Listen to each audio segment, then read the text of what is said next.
नमस्कार मंडळी. आज आहे संडे आणि कालच्या शनिवारपासूनच आम्हाला थोडं उद्या फिश खायची इच्छा होत होती. तर मग आम्ही एक प्लॅन केला, बोललो डायरेक्ट उरणला आपल्या एक करंजा जेट्टी आहे तिकडे जाऊन मच्छी घेऊया. 4:30 वाजता उठून आता आम्ही तिकडे चाललोय, कारण जेवढ्या लवकर जाऊ तेवढ्या लवकर चांगलं आपल्याला फ्रेश खायला भेटेल. त्यासाठी आत्ता मी 4:30ला उठून खाली आलोय गाडी काढायला आणि मी आणि आशिष आम्ही चाललोय. कालच मी टाकी फुल केली होती, बघू शकता.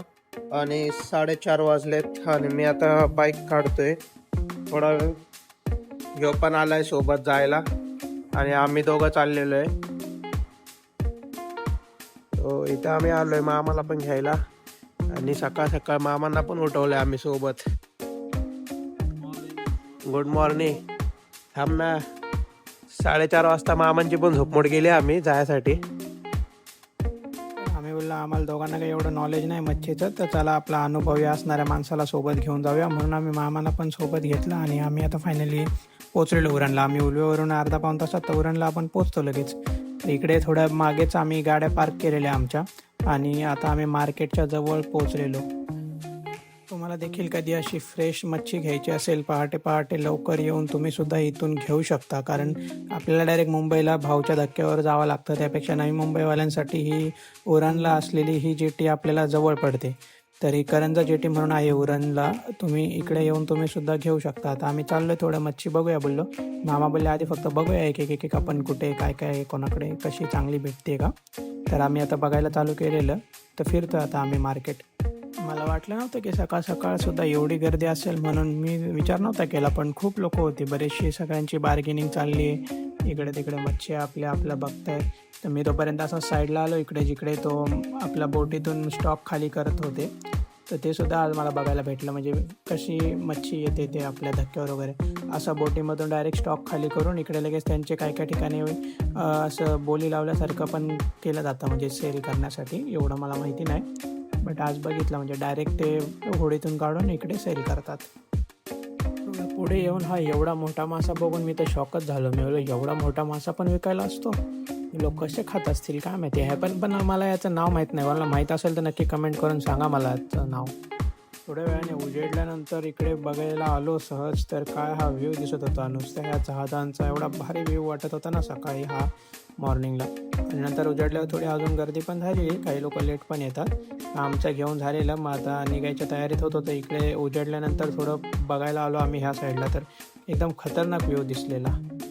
फायनली मी 3 प्रकारची मच्छी आणलेली. एक आपली पापलेट, एक कोळंबी आणि थोडीशी ही आणलेली सुरमई. तर मस्त अशी वॉश वगैरे करून मी आता हे रेडी करून दिली मम्मीला. वॉश केली मीच आणल्यावरती आणि अशी मस्त डिझाईन लावून अशी प्लेटमध्ये रेडी करून ठेवली. आणि आता बोललो पुढील कामकाज मम्मीच्या हाती सोपवायचं, तुम्ही चालू करा. तर मला वाटलं होतं आता मम्मी करेल, पण अचानक आज डायरेक्ट माझ्या भावानेच वाईल्ड कार्ड एंट्री मारली आणि आता तोच डायरेक्ट बोलला की मी बनवतो आज, माझ्या हातची खाऊन बघा सगळे.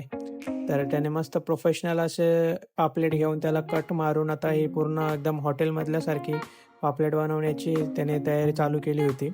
आणि सर्व मसाला वगैरे लावून तो कट मारून आता त्याला पूर्ण तो मसाला असा चोळतोय की जे पूर्ण आतपर्यंत पोचला पाहिजे. आणि असा मस्तपैकी रवामध्ये टाकून आपण तो पापलेट फ्राय बनवतोय.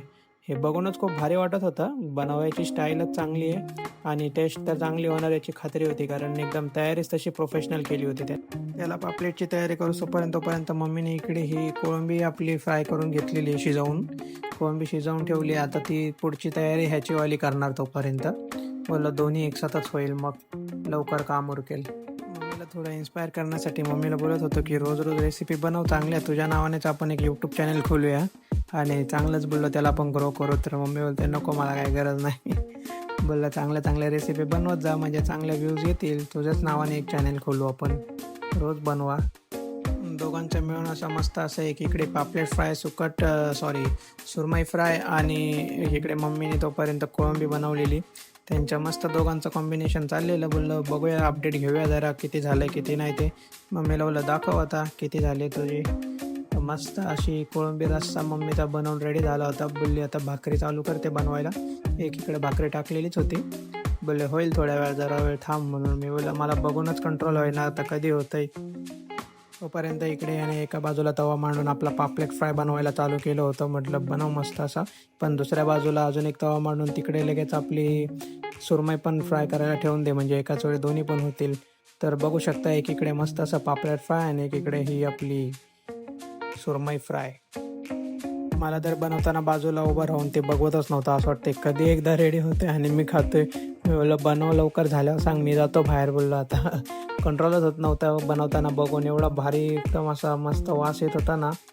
आणि फायनली आता सगळं रेडी झाल्यावर मम्मीने अशी एकदम मस्त हॉटेलमधल्यासारखी एकदम फिश थाळी बनवून माझ्यासमोर आणून ठेवली. काय भारी दिसते.